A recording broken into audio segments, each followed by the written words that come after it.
From wild horses running across empty beaches to towering dunes that look like they belong in the desert, and ferries carrying you to isolated islands that feel frozen in time, the Outer Banks feels less like a beach destination and more like a chain of hidden islands drifting out on the edge of America. Welcome to the Outer Banks. It's windswept dunes, hidden maritime villages, endless coastal highways, and salty air that somehow makes you slow down the second you arrive. It's kayaking through quiet wildlife refuges with barely another person around. It's climbing historic lighthouses that once guided ships through dangerous Atlantic waters. It's hunting for seashells on beaches so quiet you can hear the waves echo for miles. And the thing about the Outer Banks is, it feels untamed. Like the ocean still makes the rules out here. One minute you're watching the sunset over the Sound in Manteo, the next you're driving onto the beach in Corolla searching for wild horses in the dunes. Whether you want beach days, outdoor adventure, hidden nature spots, or small coastal towns that still feel authentic, the Outer Banks somehow blends all of it together into one unforgettable coastal road trip. So windows down, shoes off, because the ferry's waiting at the dock. Let's dive into the best things to do in the Outer Banks, North Carolina. Number 1. OBX Beach Activities. You can't say you've been to the Outer Banks if you don't hit the beach first thing there. And of course, it doesn't get more ridiculously fun than taking up paddleboarding. The calm sound-side areas around places like Jockey's Ridge State Park are perfect for beginners because the water is usually much gentler than the ocean side. And if you don't know how, don't worry. You can book a lesson online and get started as soon as you get there. And then there's the thing the Outer Banks might be most famous for: dolphin cruises. Seriously, this is one of those moments that feels unreal the first time you see it. You're out on the water, the sun's starting to drop, and suddenly a pod of dolphins starts racing alongside the boat like they're putting on a show just for you. Dolphin tours are one of the signature experiences across the OBX, especially around Cape Hatteras and the Soundside waters. Now, if you're more into adrenaline, surfing is where OBX becomes legendary. Surfers from all over the East Coast come here because the Outer Banks get swells from multiple directions, especially around Cape Hatteras, which is known for some of the best surf on the East Coast. Even if you've never surfed before, a lot of beaches here are beginner-friendly enough to take a lesson and actually stand up on your first trip. And then there's the most Outer Banks thing imaginable: driving directly on the beach in a 4x4. In areas around Corolla, the sand literally becomes the road. You'll see trucks cruising past the dunes, people fishing straight from the shoreline, and if you're lucky, even the famous wild horses wandering near the beach. But more on that later on in the video. It feels less like a normal vacation and more like you accidentally drove into some hidden off-road coastal world. And since we're talking about unforgettable OBX adventures, it's time to mention Jockey's Ridge State Park. Number 2. Visit Jockey's Ridge. The moment you step onto the sand at Jockey's Ridge State Park, it honestly stops feeling like North Carolina for a second. One minute you're driving past beach houses and seafood shacks, and the next you're staring at these enormous rolling dunes that look more like a desert dropped beside the Atlantic Ocean. The park is home to the tallest living dune system on the Atlantic coast, and once you climb to the top, you can actually see both the ocean and the Roanoke Sound stretching out around you. And trust me, that climb is part of the fun. And you'll forget about your shoes filling with sand on the hike there, because the sunsets here are on another level. The dunes start glowing orange, the wind cools off, and suddenly everybody up there just kind of stops talking for a minute and takes it all in. Now, if you really want the full Jockey's Ridge experience, you have to fly a kite up there. The steady coastal winds make this one of the best kite flying spots in the Outer Banks. And the second you launch one into the sky, you feel like a little kid again. You'll see giant, colorful kites floating over the dunes everywhere. And honestly, it perfectly matches the carefree vibe of the place. And I'm telling you, even if you're nervous, there's something insanely cool about sprinting down those dunes with the wind catching underneath you for the first time. And the best part of it all, the park is completely free. There are a few event permits, but other than that, the park is completely free. Also, your pets are allowed too. Just remember to protect their paws because the sand temperatures can be as much as 30 degrees higher than the air temperatures in the region. But regardless, Jockey's Ridge is a beautiful gem in the Outer Banks, and if you're looking for other beautiful places, then you have to visit Ocracoke Island. Number 3. Take the ferry to Ocracoke Island. The ferry ride to Ocracoke Island will be one of the most unforgettable experiences in OBX. You're cruising across the Pamlico Sound with seabirds flying overhead, salt air blasting across the deck, and nothing around you except open water and thin strips of barrier islands in the distance. The North Carolina Department of Transportation operates 2 ferry options from Hatteras Island. The Hatteras Ocracoke Vehicle Ferry is the classic choice. It's completely free, runs year-round from early morning until midnight, and drops you off at the north end of Ocracoke Island.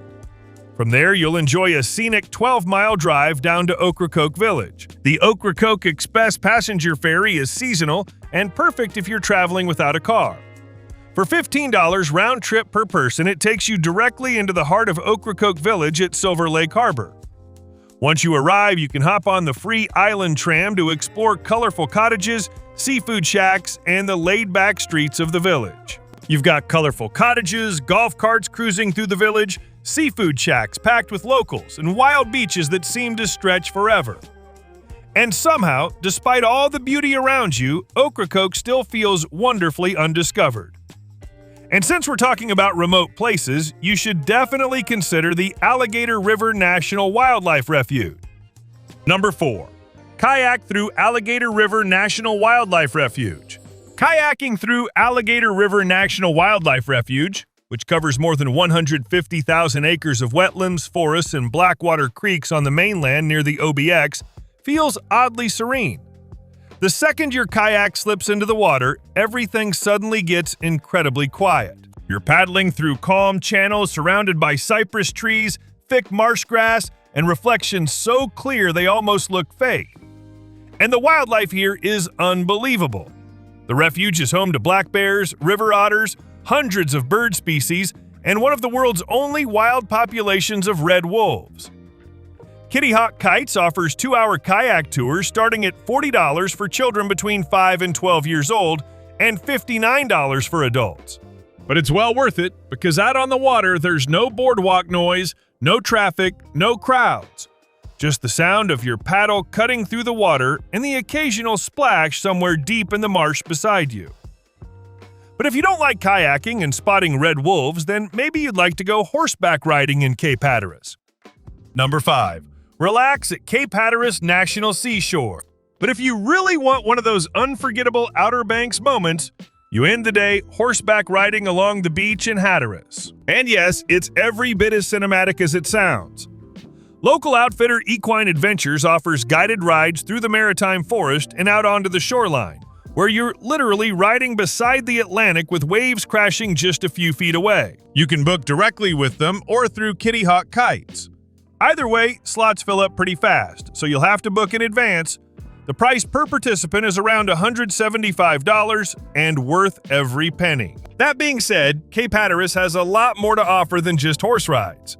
This stretch of protected shoreline runs for more than 70 miles along the Outer Banks and was actually America's very first national seashore, created to preserve the beaches, dunes, marshes, and wildlife that make this coastline so unique. Some travelers come here to surf or fish, but a lot of people simply show up with a chair, a cooler, and absolutely no schedule. On top of that, driving down Highway 12 through Cape Hatteras feels like a road trip scene from a movie too. And sunsets out here are something else entirely. The light starts reflecting off the sound, the sky turns pink and gold, and suddenly the whole seashore feels almost unreal. If this island horse trek leaves you completely charmed, make sure to plan a day trip up to the northern end of the OBX later in your vacation to see the famous wild horses of Corolla. Number 6. See the wild horses of Corolla. Seeing the wild horses of Corolla honestly feels unreal the first time it happens. You're driving along the remote beaches north of Corolla in a 4x4 vehicle and suddenly spot these breathtaking colonial Spanish Mustangs, believed to be descendants of horses brought to the Outer Banks centuries ago by Spanish explorers. The beaches where they roam are only accessible by 4-wheel drive, which makes the whole experience feel even more remote and adventurous. And what makes it so special is how natural everything feels. This isn't some staged performance. You're watching them live freely in their natural habitat. You'll see them grazing in the dunes, resting near beach houses, or moving across the shoreline completely on their own terms. Just remember, local laws require everyone to keep a safe distance of at least 50 feet from the horses at all times, and feeding them is strictly forbidden for their protection. 1 minute you're taking photos from a safe distance, the next, everyone in the vehicle goes quiet, just watching them move across the sand with the Atlantic in the background. It's easily one of the most unforgettable moments anywhere in the Outer Banks. And after all of that adventure, you might be wondering where you can take a breather and slow down. Manteo is perfect for that. Number 7. Wander around Manteo. Sitting on Roanoke Island, this waterfront town is slower, quieter, and packed with history, locally owned shops, and little boardwalk views that make you want to stay longer than planned. It's just a 10 to 15 minute drive from the Outer Banks beaches, and there's plenty of public parking once you get there. The downtown area is incredibly walkable too. You've got boats rocking in the marina, old coastal cottages, bookstores, cafes, and people casually strolling the waterfront with ice cream in hand. And if you keep exploring, you'll run into some of the most important history in North Carolina. Roanoke Island is home to the story of the Lost Colony, the first English settlement attempted in America back in the 1580s. So if you'd like to slow down, grab some coffee by the water, and quietly browse little shops, this is just the place for you. And speaking of quiet things to do, you can go seashell hunting at Pea Island. Number 8. Hunt for shells at Pea Island National Wildlife Refuge. Hunting for shells at Pea Island National Wildlife Refuge is going to be the breather you didn't think you needed while visiting OBX. The refuge sits on Hatteras Island and protects thousands of acres of beaches, dunes, marshes, and wetlands that are famous for wildlife viewing and quiet shoreline walks. After storms or high tide, people regularly search the beaches for shells, sea glass, and other treasures washed in from the Atlantic. But what really makes Pea Island special is how peaceful it feels. You'll spot pelicans gliding over the water, shorebirds darting across the sand, and huge stretches of beach. And somehow, finding even a tiny perfect shell out there starts to feel weirdly exciting when the scenery around you looks this good. After taking this quiet detour, it's time to get back to the buzzing life of the OBX by visiting some of its piers. Number 9. Visit the OBX Piers. If you really want to experience OBX culture, spending time on the piers is non-negotiable. The Avalon Pier in Kill Devil Hills is one of those places that feels frozen in the best possible way. First opened in 1958, it's one of the oldest operating piers in the Outer Banks, and the second you walk out over the Atlantic, you immediately get that classic beach town feeling. You'll see fishermen hauling in catches right beside families eating ice cream, and photographers trying to catch the perfect sunrise shot. Then you've got Jeanette's Pier in Nag's Head, which feels bigger, more modern, and almost like an oceanfront activity hub. The pier stretches nearly 1,000 feet into the Atlantic and is operated by the North Carolina Aquarium System. So there's this cool mix of fishing, education, and sightseeing all happening at once. You can watch surfers carving through waves beside the pier, while pelicans dive bomb the water around you. And inside, there are exhibits focused on marine life and conservation. Now, if you want the pier that feels the most laid back and local, you head over to the Outer Banks Fishing Pier at South Nag's Head. This place has that old-school OBX energy people come here searching for. Fishermen swapping stories, cold drinks at Fish Head's Bar and Grill, live music drifting through the air, and non-stop ocean views in every direction. And then there's Rodanthe Pier, which honestly feels like stepping into a quieter, wilder side of the Outer Banks. Sitting out on Hatteras Island, this pier gives you huge, open ocean views without the bigger crowds you find farther north.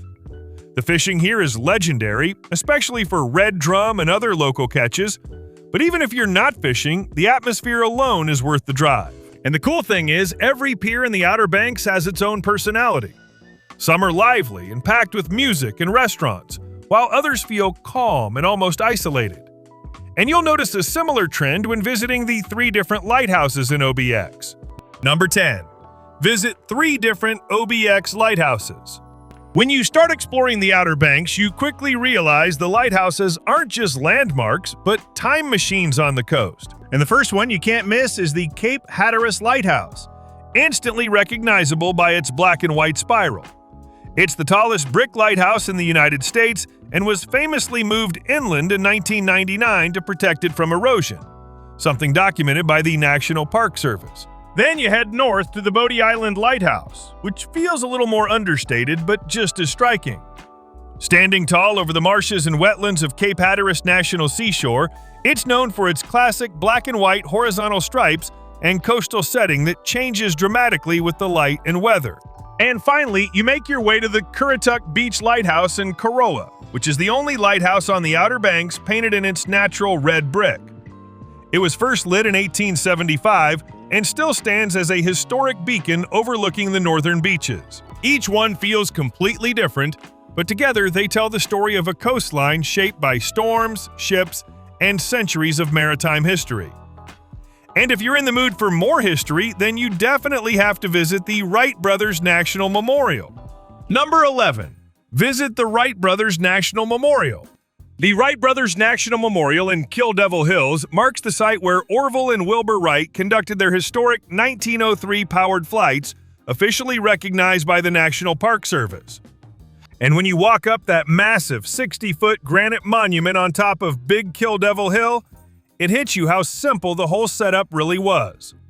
No runways, no modern tech, just wind, sand, and two brothers figuring out how to get a machine into the sky for the first time in human history. The site preserves the original launch area and early flight paths, so you can literally trace where aviation began. A standard pass for the museum is $10, or you can buy an annual pass for $35. And as you stand there looking out over the dunes, it's pretty hard not to think about how this quiet stretch of sand ended up changing the entire world. After all that traveling and exploring, you must get something to eat, so here are 7 restaurants you must visit in the Outer Banks. Number 12. OBX Restaurants. You can always tell which restaurants in the Outer Banks locals genuinely love, because the parking lots are already filling up before most people have even had their first coffee.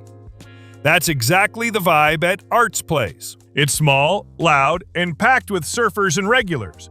People come here for hearty breakfasts and burgers, but the crab cake Benedict and giant pancakes are what everyone keeps talking about. Then there's Fish Head's Bar and Grill, which honestly feels less like a restaurant and more like one giant oceanfront hangout. You're sitting right on the Outer Banks fishing pier with waves crashing underneath you, live music playing, and fishing lines flying overhead. Their peel and eat shrimp and fresh seafood are huge favorites, but the real experience is grabbing a cold beer while staring straight out at the Atlantic. And if there's one place that absolutely nails the classic Outer Banks sunset dinner experience, it's Miller's Waterfront Restaurant. The restaurant sits directly on the Roanoke Sound, so while you're eating fresh local seafood, crab cakes, or their famous hush puppies, kiteboarders are flying across the water, and the sky slowly turns pink and orange behind them. Now, eventually, somebody in your group is going to say the words, "I just want something sweet." And that's when you end up at Donuts on a Stick. And yes, the name is exactly what it sounds like. These fresh mini donuts are served hot on a skewer with toppings and glazes piled all over them. If you need a break from fried seafood and vacation overload, Fresh Fit Cafe feels like a reset button. The atmosphere is relaxed, bright, and healthy without feeling boring. Travelers stop here for smoothie bowls, fresh wraps, avocado toast, and protein-packed breakfasts before heading back out to the beach. Then, once the sun starts dropping and everybody's ready for drinks, Outer Banks Brewing Station becomes one of the liveliest spots on the islands. It's actually America's first wind-powered brew pub, and the place constantly feels alive with music, trivia nights, outdoor seating, and craft flowing everywhere. Their house-brewed selections are the big draw, but the fish tacos and shrimp dishes keep people staying longer than they planned. And finally, if you want that classic old-school Outer Banks atmosphere, Mulligan's Grill absolutely delivers. Sitting in historic Cottage Row, this place has been an Outer Banks staple for decades. You've got breezy decks, salty air, live music, and a menu packed with coastal comfort food. Their fish and chips and famous orange crush cocktails have basically become part of the local vacation ritual at this point. And just like that, you've seen every major attraction in the Outer Banks. You've been to every pier, you've seen every lighthouse, dined in the most popular restaurants, and even gone horseback riding on the beach. So in essence, if you visit all 12 of the attractions we listed here, you'll have stories to tell for years to come.